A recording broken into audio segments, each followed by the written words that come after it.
शराब घोटाले को लेकर सरकार और विपक्ष के बीच तनातनी हो गई है। बयानबाजी तेज हुई है। अभय चौटाला ने शराब घोटाले को लेकर प्रदेश सरकार को घेरते हुए कहा है कि प्रदेश में बड़ा शराब घोटाला हुआ है, लेकिन सरकार ने जांच को ठंडे बस्ते में डाल दिया। अभय के आरोपों के बाद डिप्टी सीएम दुष्यंत चौटाला ने कहा यह घोटाला नहीं है, सरकार ने खुद चोरी पकड़ी है। उन्होंने कहा कि दोषी अधिकारियों पर कार्रवाई की गई है। शराब का बहुत बड़ा घोटाला हुआ है। ये पहली दफा नहीं हुआ है जब से ये नई सरकार बनी है, और खास करके जब वक्त था आपका लॉकडाउन का, कोरोना काल से शराब घोटाले हुए। आज तक सरकार जो है उसकी 3-4 इंक्वायरियां करा चुकी है। एक बार भी सरकार की तरफ से ये नहीं बताया गया कि इंक्वायरी में क्या मिला। हर बार इंक्वायरी के अंदर इनके अधिकारी भी और मंत्री भी हर इंक्वायरी में लपेट में आए हुए हैं।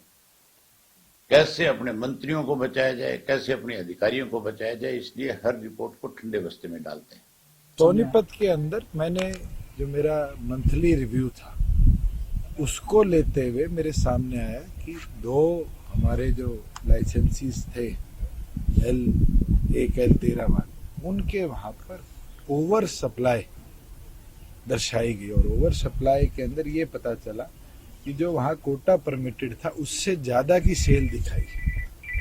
एक्साइज की चोरी उसके अंदर थी, उसकी ऑलरेडी रिकवरी प्रोसेस में डाल दिया गया है, और जो मेरे संज्ञान में है 70% रिकवरी हो चुकी है। डीटीसी और इंस्पेक्टर इसके अंदर दोषी थे, उनको तुरंत सस्पेंड भी कर दिया गया था, और एक जॉइंट एक्साइज टैक्सेशन कमिश्नर की अध्यक्षता में कमेटी बना दी गई थी जो इसके ऊपर अपनी रिपोर्ट दी। मैं ये मानता हूं कि इसके अंदर जो दोषी थे उनको सजा पूरी तौर पर मिलेगी, क्योंकि ये पहला मामला आया है 2 सालों के अंदर जिसके अंदर जो हमारा विप्रो का सॉफ्टवेयर है उसको भी कहीं ना कहीं इग्नोर कर उसके चेक्स एंड बैलेंसेस को भी सुपरसीड कर इस तरह की गतिविधि आई। शराब का बहुत बड़ा घोटाला हुआ है। इधर डिप्टी सीएम दुष्यंत चौटाला ने दावा किया है कि गुजरात में बीजेपी की बड़ी जीत होगी। साथ ही दुष्यंत चौटाला ने कहा कि हिमाचल में बीजेपी कांग्रेस में कांटे की टक्कर है, इसीलिए कोई भी भविष्यवाणी अभी नहीं की जा सकती। एमसीडी चुनाव पर दुष्यंत चौटाला ने कहा है कि दिल्ली में बीजेपी और आम आदमी पार्टी और बीजेपी के बीच में कड़ी टक्कर है, लेकिन दिल्ली में फिर कांग्रेस का सुपड़ा साफ हो चुका है। इधर भारत जोड़ो यात्रा के हरियाणा में विजिट को लेकर कांग्रेस को नसीहत देते हुए दुष्यंत चौटाला ने कहा कि कांग्रेस में आज जो फूट और बिखराव है उसी को देखते हुए कांग्रेस को यात्राओं की बजाय संगठन पर काम करना चाहिए। सर्वे प्राइमरी अनुमान है क्या, और मैं ये मानता हूँ जिस प्रकार से माननीय प्रधानमंत्री ने गुजरात में कार्य करा और चुनावी अभियान को भी पर्सनली देखा, एक अच्छी जीत भारतीय जनता पार्टी की मेरे अनुमान गुजरात में। हिमाचल क्योंकि मैं 8 साल पढ़ा हूँ, मेरा अनुमान है कि क्लोज फाइट रहेगी।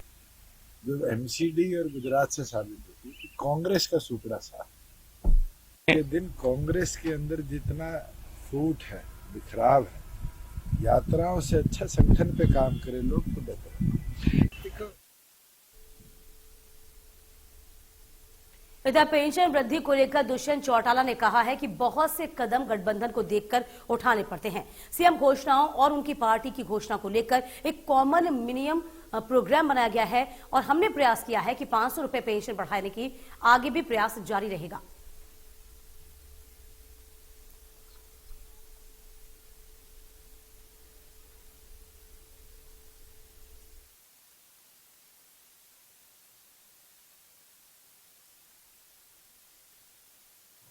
देखिए सिंपल है, कई फैसले गठबंधन के अंदर मिलकर लिए जाते हैं, एक तरफा नहीं लिए जाते।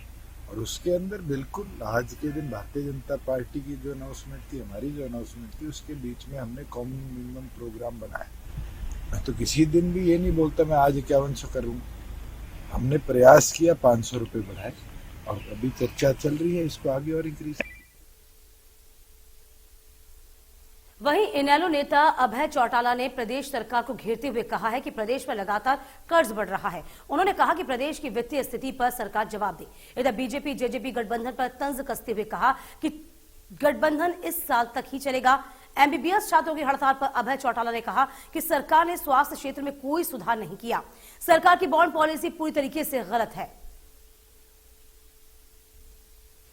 मुख्यमंत्री जी ये बताएं कि जो कर्ज लिया है इन्होंने 3 लाख करोड़ का, वो पैसा खर्च कहां किया है, उस पे श्वेत पत्र जारी करे, ना कि ये सफाई दे कि हमने कर्ज लेकर के विकास किया। विकास किया है तो वो पैसा कहां कहां खर्च किया,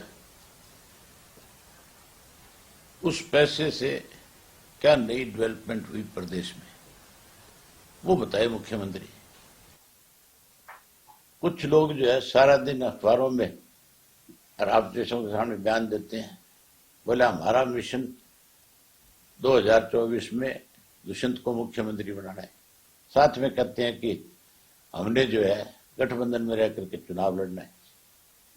तो गठबंधन में रह करके चुनाव लड़ेंगे, पहली बात तो लोग इनका सफाया कर ही देंगे, कर भी दिया भी। अगर कोई गलती भी हो जाती है तो वो 10 सीट वाला मुख्यमंत्री कैसे बनेगा?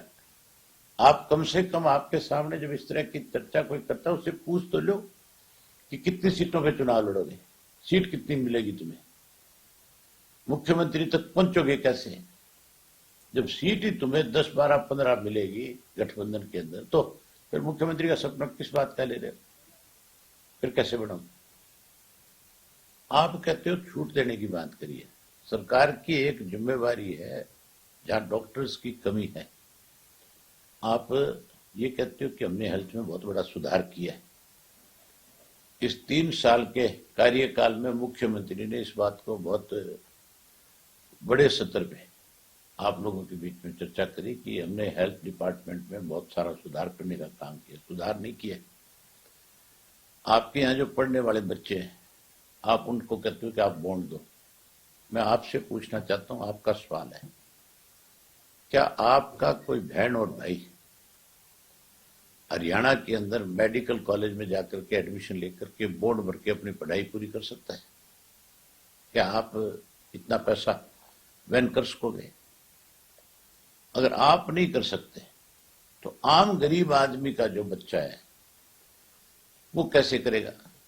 इसलिए सरकार की जिम्मेवारी बनती है कि इस तरह के जितने भी स्टूडेंट हैं उन सब के लिए बाकायदा तौर पे पॉलिसी हो कि उनकी सारी पढ़ाई का खर्चा जो है वो सरकार उठाए। वो खर्चा उठाने की बजाय आप उन पे थोप रहे हो, आप इतने दे दो। अरे बार्गेनिंग कर रहे हो, आप चीफ मिनिस्टर हो। इधर